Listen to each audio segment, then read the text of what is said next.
முதல் 7 வரை The Birth of Jesus Christ. அந்நாட்களில் உலகமெங்கும் குடிமதிப்பு எழுதப்பட வேண்டும் என்று அகஸ்து ராயனால் கட்டளை பிறந்தது.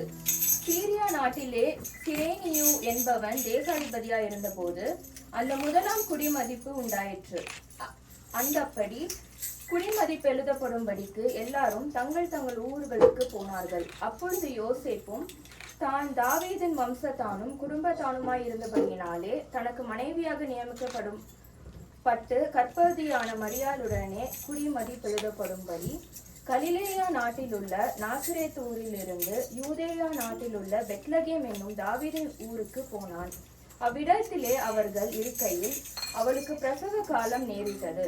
அவள் தன் முதற் பேரான குமாரனை பெற்று சத்திரத்திலே அவர்களுக்கு இடமில்லாதபடியினால் பிள்ளையை துணிகளில் சுற்றி முன்னணையிலே கிடத்தினாள். ஆமென்.